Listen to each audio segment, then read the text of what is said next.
Et je souhaiterais vraiment ne jamais m'exclamer en disant mon Dieu ou bien Seigneur ou bien voilà. C'est des choses qui arrivent dans la vie courante.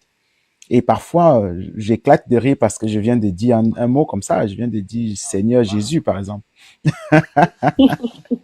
Voilà. Mais c'est une preuve que quand je m'en rends compte, voilà, que voilà, en fait, je me rends compte que je viens de dire une bêtise, je viens de dire une connerie qui était ancrée en moi, qui est carrément gravée dans toutes mes, voilà, qui est gravée dans mon esprit, dans mon âme. Donc, c'est un combat perpétuel pour se défaire de ça. Et c'est ça que moi j'appelle la désaliénation. C'est-à-dire changer de paradigme, changer de paradigme civilisationnel. Voilà, c'est un travail de longue haleine. Nous avons décidé de faire ce pari. Ça va bientôt faire 1 an que cette page existe.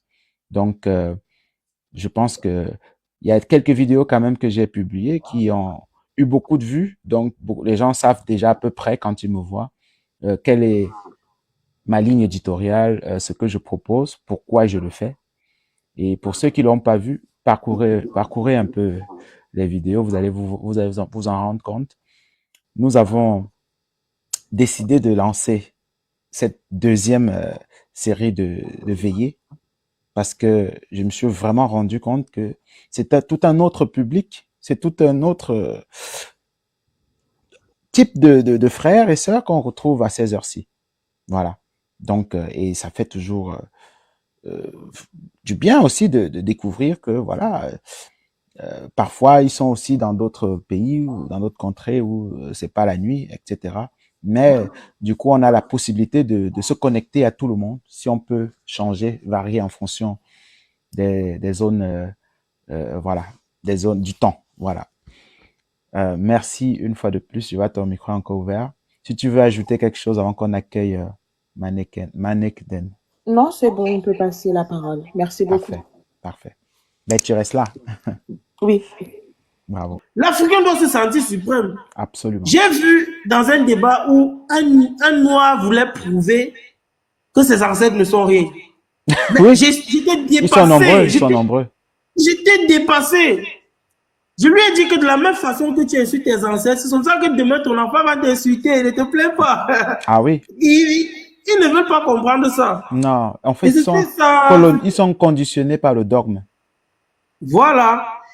Et depuis que je pense comme ça, j'ai eu ma libération spirituelle. Moi, je n'attends plus le paradis. Avant moi, Bravo. si on voulait, j'avais à planifier ma vie, travail, chercher. Avant, quand j'étais chrétien, il disait travail, chercher Saint-Esprit, aller au paradis. Non, maintenant, c'est plus Absolument. ça, c'est ma thèse. J'ai dit la patrie ou la mort, je me battrai pour cette terre. Ça, c'est la Absolument. terre que je dois léguer à mes enfants. J'ai une nouvelle mentalité, je dois acquérir des connaissances pour défendre mon pays. Qu'est-ce qui empêche qu'on Absolument. bombarde le Cameroun aujourd'hui? Rien. Donc, je dois acquérir des compétences pour développer mon pays. C'est ça. L'éveil spirituel, c'est dans tout ça. Dans tout petit domaine, chacun apporte sa pierre pour donner cette somme de nous qui va donner un grand peuple comme on l'a été avant. Absolument. Merci. Absolument. Bravo, frère. Bravo. Je vais applaudir une fois de plus. Parce que tu as dit des mots clés, des mots essentiels. Parce que beaucoup de gens, ils minimisent parfois le travail que nous faisons. Mais parfois, on a des mots comme ça, des mots qui semblent, mais qui décrivent exactement l'état dans lequel notre peuple est. C'est un état de lobotomie, c'est un état de maladie, je sais pas, c'est comme si le frigo était congelé. Quand vous voyez un frère chrétien dit que nos ancêtres n'ont servi à rien. S'ils étaient si forts, pourquoi est-ce qu'on nous a colonisés? Les Arabes disent la même chose. Mais moi, je leur dis ceci. Parce que nous avons la réponse à ça. Nous avons la réponse à ça. Nous leur disons que vos ancêtres, ils n'ont pas disparu comme les ancêtres de certains peuples. Il y a des peuples qui ont disparu face à même pas 1/10 de la même barbarie. Ils ont disparu. Et les gens, pas seulement des Indiens d'Amérique, bon, en tout cas, ce ne sont pas des Indiens, des peaux rouges, les gens parlent seulement des aborigènes, mais il y a plus de peuples que ça mais ils ont disparu. Ils ont été exterminés. Nous, jusqu'à aujourd'hui, pendant que nous sommes en train de parler, ils sont dans des laboratoires, en train de chercher des formules pour exterminer notre peuple. Pendant que nous sommes en train de parler là.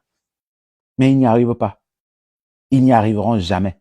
Parce que la substance que nous avons en nous, qui absorbe l'énergie de Ra, l'énergie solaire, l'énergie créatrice, sans laquelle il n'y aurait aucune vie sur cette terre, nous la détenons en nous. La formule, c'est 666. Je sais que ça va faire peur aux religieux. Nous sommes Ra. Nous sommes le seul peuple qui reçoit complètement l'énergie créatrice. Et nous l'expérimentons. Nous n'avons plus peur. Hein. Ils nous appelaient sorciers avant. Les gens disaient, oh, mais on comprenait même pas ce concept. Si vous cherchez bien dans vos langues, vous n'allez pas trouver un mot qui veut dire sorcier. Il y a d'autres termes, parfois même plus graves que ça. Par exemple, la traduction, ce n'est pas sorcier. Et il y a des siècles, il y a des siècles secrets chez nous. Il y a des siècles vraiment secrets qui combattent les mauvaises personnes. J'avais pris l'exemple du Kungan. Personne ne sait ce que c'est. Et puis quelqu'un est venu ici me recadrer que non, il faut pas en parler. J'ai dit non, pourquoi? Je sais ce que je peux dire. Je sais jusqu'où je peux aller. En tout cas, le travail que nous sommes en train de faire, moi, il faut toujours le répéter. Avant que je ne revienne sur un cours sur les origines des peuples prétendument bantous, parce que je vais un peu en parler ce soir, je vais revenir un peu sur l'idée de ce live, de ce genre de live. En fait, je tenais à apporter vraiment une alternative à tout ce que nous avons. Vous avez des panels où les chrétiens montent pour discuter avec les kamites. Moi-même, je vais souvent sur ces panels, sans souci. Vous avez d'autres panels où les chrétiens et les musulmans se tapent dessus. Ok, volontiers. Quand vous entendez un chrétien détruire l'islam terriblement, vous n'en revenez pas. Voilà, quand c'est un arabe, un noir arabe qui détruit, qui déconstruit le christianisme, ben c'est magnifique. Mais moi maintenant, qui me met au-dessus de ça parce que je ne me sens pas religieux. Et je souhaite que les kamites oublient que on serait dans un mouvement du type religieux. Parce que même dans un temple kamite, comme il y en a qui sont érigés un peu partout, hein, en Afrique, le dernier grand temple, c'était au Togo, dans la commune de Bagadi.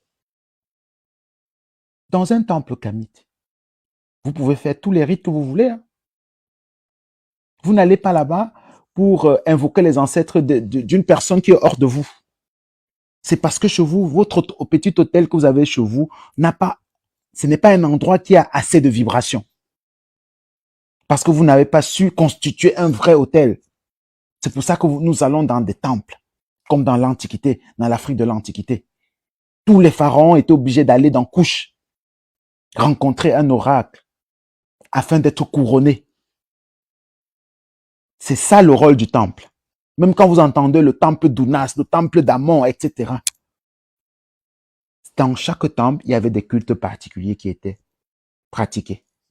Mais, au 21e siècle, si on crée un temple kamite, et que c'est un Yoruba qui y va, mais il va pratiquer ce que les Yoruba pratiquent.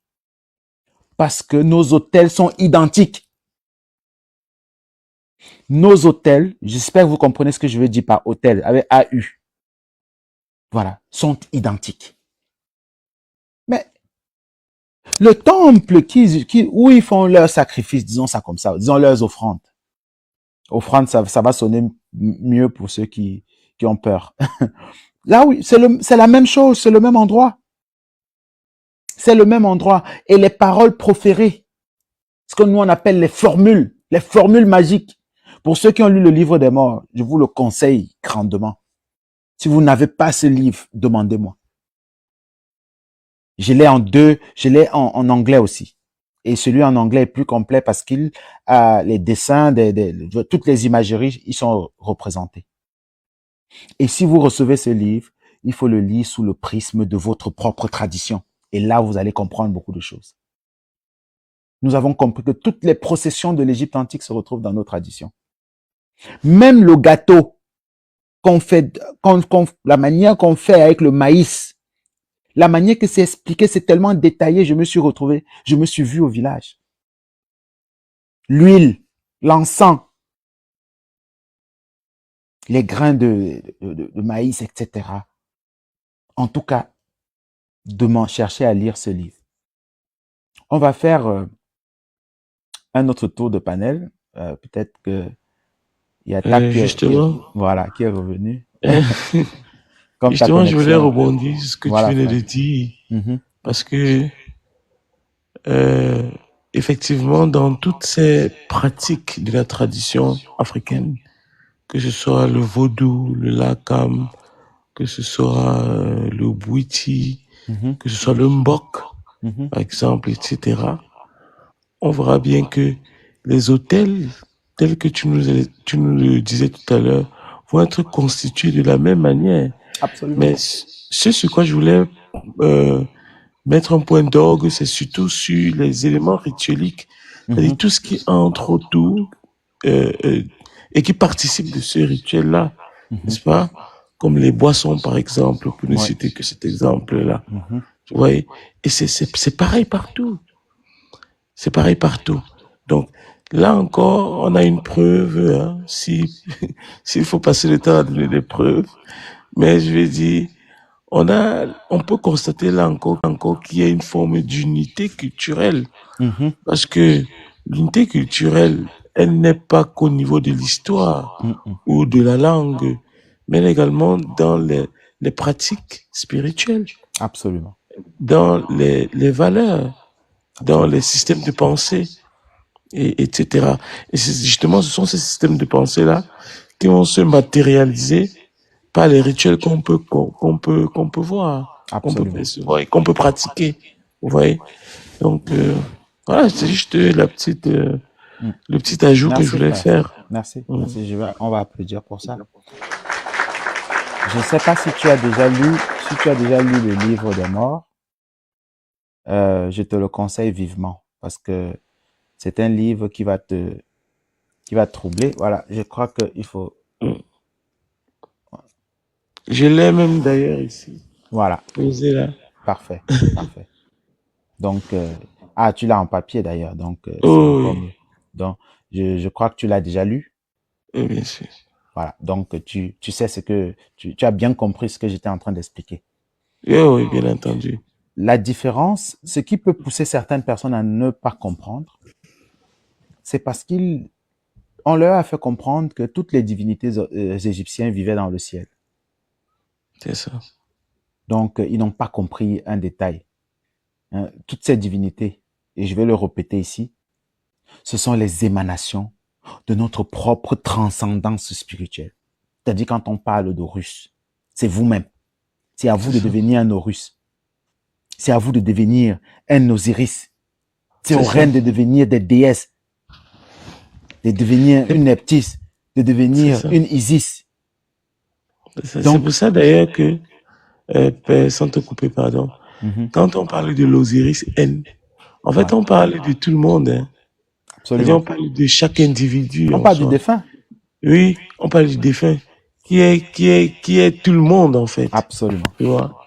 C'est-à-dire que, et c'est ça je veux dire, la problématique de fond qu'on a eue avec la traduction, la mauvaise traduction de cet ouvrage-là. C'est-à-dire que le livre des morts, mais les gens se sont dit, moi je suis pas encore mort. Non, Canaan appartenait à Kemet. Ça, c'est un détail. Dans Ponte, la partie verte là, vous voyez le fleuve au Congo? C'est l'embouchure première du Nil. C'est la source la plus lointaine du Nil. C'est-à-dire quoi? Quand nos ancêtres pratiquaient déjà les mathématiques comme un jeu, pour répondre à la question de civilisation, ils ont décidé de partir de la forêt pour aller créer un empire, loin des fauves. Et c'est comme ça que l'idée de créer Kush est née. Kush était comme la capitale de Kama.